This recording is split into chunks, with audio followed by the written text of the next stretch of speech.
आरोग्यमंत्री राजेश टोपे यांनी विधान परिषदेत काही वेळापूर्वी कोरोनाबद्दल निवेदन दिलेलं आहे आणि त्यांनी अत्यंत महत्त्वाचे मुद्दे यामध्ये म्हटलंय ते म्हणजे काळजी म्हणून आपण जो हातरुमाल वापरतो तो वापरणं पुरेसं आहे. स्वच्छ धुतलेला हातरुमाल वापरावा, त्यासाठी N95 हे मास्कच वापरायला पाहिजेत असं गरजेचं नाही. सर्वसामान्यांसाठी हा मास्क गरजेचा नाही, तर हॉस्पिटलमधले जो स्टाफ आहे किंवा बाधित असलेल्या रुग्णांच्या आसपासचे जे लोक आहेत त्यांनी हा मास्क वापरावा. ट्रिपल लेअर मास्क सुद्धा त्यांच्यासाठी जास्त गरजेचं आहे असं त्यांनी म्हटलंय. N95 मास्क हा सर्वसामान्यांसाठी गरजेचा नाही असं राजेश टोपे म्हटलेले आहेत आणि महाराष्ट्रामध्ये एकही रुग्ण कोरोना बाधित नाही असं देखील राजेश टोपे यांनी माहिती विधान परिषदेत दिली आहे. काय म्हणाले ते ऐकूया.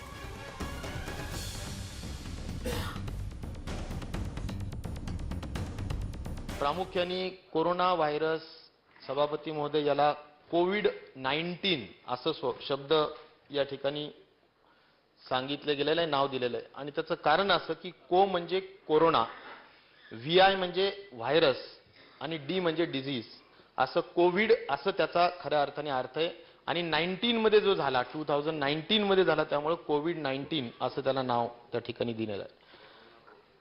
सभापती महोदय, हा साधारण कोरोना हा एक ग्रुप ऑफ व्हायरस आहे आणि जे काही मागे होऊन गेलेले व्हायरसेस आहेत त्यातलाच हा एक ग्रुप आहे. परंतु कोविड हा 19 याच्या संदर्भात अद्याप कोणापासून झालं, ओरिजिन कुठून झालेलं आहे हे सभापती महोदय या ठिकाणी कळलेलं नाही. त्याचं कारण सभापती महोदय एवढंच आहे की एक अंदाज लावला जातो की याचं ओरिजिन प्राणीजन्य आहे, हे मात्र 100% खरं आहे आणि त्याचा अंदाज यासाठी लावला जातो की साधारणपणे चायनामध्ये 120 प्रकारचे प्राणी खाण्याचा प्रमाण त्या ठिकाणी आहे, 120. आणि त्यामुळे अध्यक्ष सभापती महोदय, मटन मार्केटमध्ये जे गेलेले लोक होते चायनामध्ये त्या ठिकाणी त्या लोकांना याचा प्रादुर्भाव जास्त जाणवला आणि म्हणून त्या दृष्टिकोनातून त्याचा अंदाज तसा लावला जात आहे.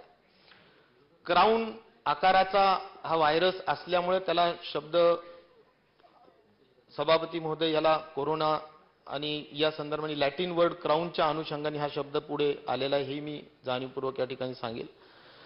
सभापती महोदय, याच्या अगोदर 2 पद्धतीचे आपल्याला व्हायरल इन्फेक्शस डिझीज झालेले आहेत, एक सार्स आणि मर्स. आता सार्स म्हणजे सभापती महोदय सिव्हिअर अॅक्यूट रेस्पिरेटरी सिंड्रोम आणि या माध्यमातून हे साधारण 2002च्या दरम्यानचा वटवागुळापासून पुढे मांजर आणि त्याच्यानंतर मनुष्य असं झालेलं होता. मर्सचा अर्थ सभापती महोदय मिडल ईस्ट रेस्पिरेटरी सिंड्रोम, हा प्रामुख्याने मिडल ईस्ट कंट्रीज ज्या आहेत त्या ठिकाणी त्याचा उगम उंटापासून आणि उंट तू माणूस अशा स्वरूपाने त्या ठिकाणी झालेला आहे. सभापती महोदय, या ठिकाणी या व्हायरसच्या संदर्भातलं लक्षणं काय, तर लक्षणे सभापती महोदय जे सर्व जनरल व्हायरल डिझीजचं आहेत तशा स्वरूपाचे लक्षण आहेत.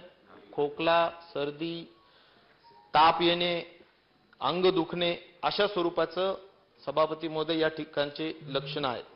हे लक्षणं सभापती महोदय जर कशा स्वरूपाने याला सिम्प्टोमॅटिक ट्रीटमेंट असते, परंतु जर काही गंभीर स्वरूप या आजाराने धारण केलं तर मग मात्र काय काय परिणाम होऊ शकतो, तर त्याचा परिणाम निमोनियामध्ये होऊ शकतो सभापती महोदय, किडनी फेल्युअरमध्ये होऊ शकतो आणि त्यातून मनुष्य दगावू शकतो.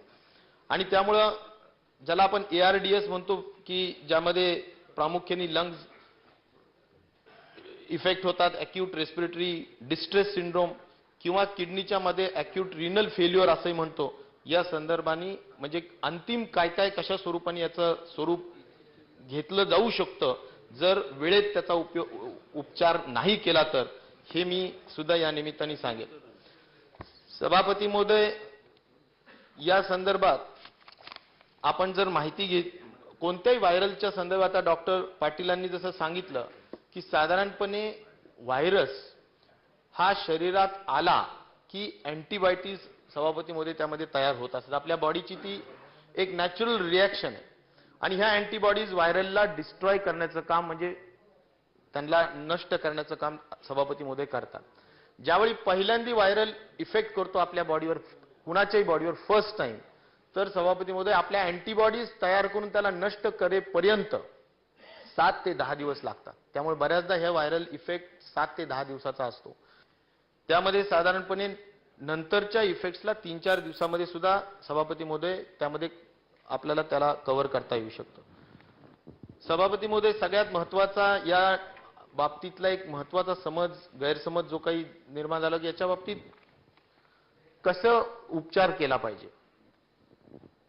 या संदर्भात बऱ्याच सन्मान्य सदस्यांनी सांगितलं की आपली इम्युनिटी, प्रतिकार शक्ती हाच त्यातला महत्त्वाचा रोल प्ले करत असतो आणि त्यामुळं आपण त्याला सिम्प्टोमॅटिक ट्रीटमेंटच करत राहतो आणि या संदर्भाने जेवढी आपली इम्युनिटी वाढवू आपण किंवा रोगप्रतिकारक शक्ती आपण वाढवू तेवढा तो आपोआप बरा होतो आणि व्हायरल लोड हा जर का आपल्या ब्लडमधला कमी झाला की ऑटोमॅटिकली सभापती महोदय त्याचे टेस्ट घेऊन व्हायरल लोड कमी झाला हे समजावून आणि टेस्ट, आणि खास करून कोरोनाच्या बाबतीत मी आवर्जून सांगेल की 2 टेस्ट जाणीवपूर्वक घेतल्या जातात आणि 2 टेस्टमध्ये ते निगेटिव्ह आला म्हणजे तो व्हायरल लोड कमी झाला तर सभापती महोदय त्या ठिकाणी त्याला डिस्चार्ज केलं जातं.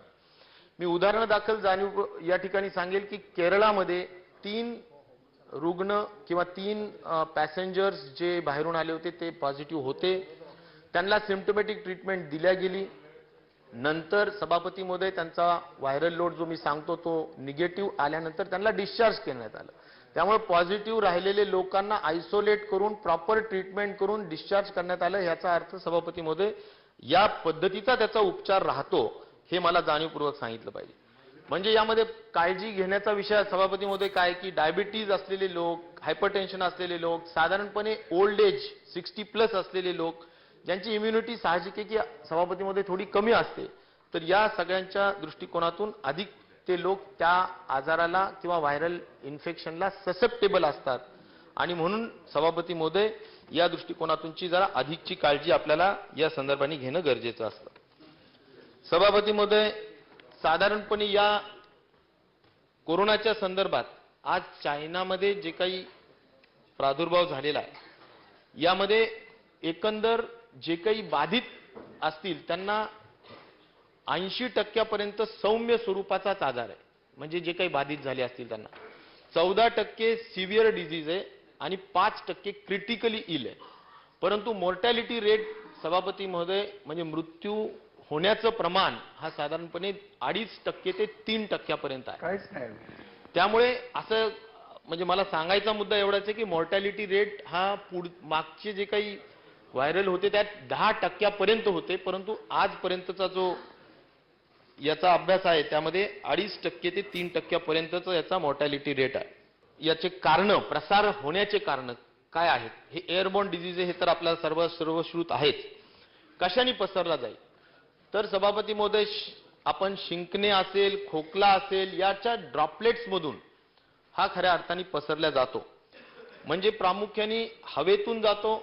आपण जर शिंकलो, खोकलो आणि ते जर का जमिनीवर, टेबलवर कुठेही जर असेल तर सभापती महोदय आपल्या कुणाचाही लागलेला त्याला हात असेल, तो हात आपल्या तोंडाशी लागला, अंगाशी लागला तरी सुद्धा सभापती महोदय किंवा आपण हात शेकहँड जरी केला तरी तो जर का बाधित रुग्णाशी आपण शेकहँड केलेला असेल तर त्यामधून तो प्रसार होऊ शकतो. आणि त्यामुळेच सभापती महोदय या संदर्भातील जे काही उपाययोजना सांगितल्या गेलेल्या आहेत ज्या सर्वांना माहितीच आहेत, पण पुन्हा मी या निमित्ताने जरूर सांगेल की त्याच्या ज्या उपाययोजना आहेत ते प्रामुख्याने आपल्याला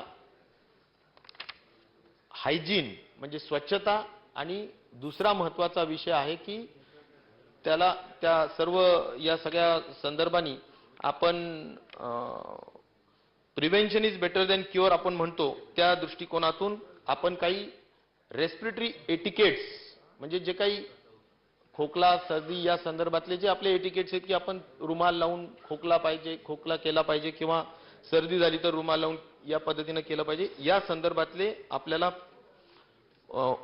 प्रिव्हेंटिव्ह केअर आपल्याला त्या संदर्भाने घेता येऊ शकणार आहे.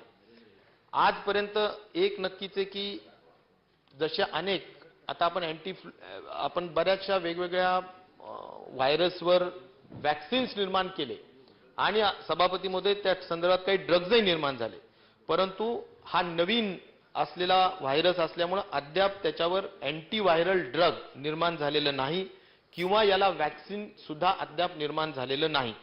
त्यामुळे साधारणपणे याला वर्ष दीड वर्ष लागत असतं आणि वर्ल्ड हेल्थ ऑर्गनायझेशन या बाबतीतलं जे काही कार्य असतं ते काम त्यांनी त्या ठिकाणी चालू केलेलं आहे.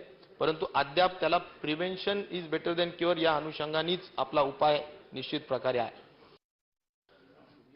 आजची प्रेझेंट स्टेटस काय सभापती महोदय यामध्ये, तर साधारणपणे आपल्या देशामध्ये आपण 551 फ्लाइट्स आतापर्यंत तपासलेले आहेत.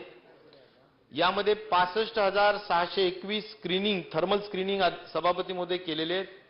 महाराष्ट्रामध्ये आपण जेवढ्या काही बाधित देशातून फ्लाइट्स येत आहेत त्यामध्ये आपण महाराष्ट्रातले 401 लोक आंतरराष्ट्रीय प्रवास करून आलेले होते, त्यांची आपण तपासणी केलेली आहे. आणि यामध्ये जे काही लक्षणे असलेले काही पॅसेंजर्स आढळले ते 152 होते. आणि सभापती महोदय हे भरती करण्यात आले आणि त्यानंतर त्यांची स्वॅब टेस्ट 2 वेळेस घेऊन नॅशनल इन्स्टिट्यूट ऑफ व्हायरॉलॉजीला तपासून आल्यानंतर त्यापैकी 149 हे निगेटिव्ह आले. आता पेंडिंग 3 रिपोर्ट्स आहेत आणि एकूण 143 पॅसेंजर्सला डिस्चार्ज करण्याचं काम करण्यात आलेलं आहे. आज या मिनिटाला 6 लोक ऍडमिट आहेत. 2 पुण्यामध्ये आहेत, 4 मुंबईमध्ये आहेत. पुण्यामध्ये नायडू हॉस्पिटल आणि मंगेशकर हॉस्पिटलमध्ये आहे.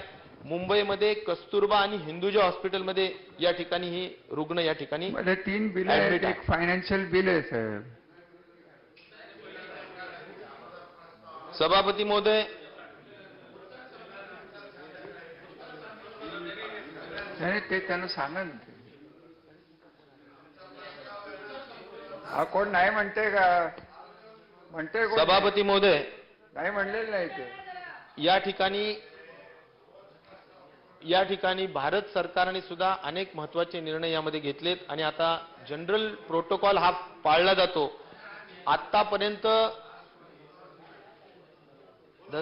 आतापर्यंत सभापती महोदय काही 12 देशांमधून येणाऱ्या फ्लाईट्सच थर्मल चेकिंग केलं जात होतं. परंतु सभापती महोदय आता म्हणजे केंद्र सरकारच्या वतीनं सभापती महोदय आता प्रत्येक पॅसेंजर जो येतो तो पॅसेंजर सभापती महोदय त्या ठिकाणी सेल्फ डिक्लेरेशन करणं कंपल्सरी सभापती महोदय त्या ठिकाणी केलेलं आहे. म्हणजे मागच्या 14-15 दिवसामध्ये ते कुठून आलेत, किती दिवस ते देशामध्ये राहणार आहेत आणि कुठे राहणार आहेत वगैरे सर्वच डिटेल्स सभापती महोदय आलेल्या प्रत्येक पॅसेंजर कडून त्या ठिकाणी घेतलं जातं हे मला या निमित्ताने सांगितलं पाहिजे. सभापती महोदय जवळजवळ अत्यंत महत्त्वाची माहिती दिलेली आहे आरोग्यमंत्री राजेश टोपे यांनी विधान परिषदेमध्ये. आणि घाबरून जाऊ नका, अफवांवर विश्वास ठेवू नका, पण काळजी मात्र नक्की घ्या असं आवाहन देखील राज्य सरकारकडून करण्यात येत आहे. यानंतर या बुलेटिनमध्ये आपण इथेच थांबतोय, पण ताज्या घडामोडींसाठी पहा फक्त न्यूज 18 लोकमत.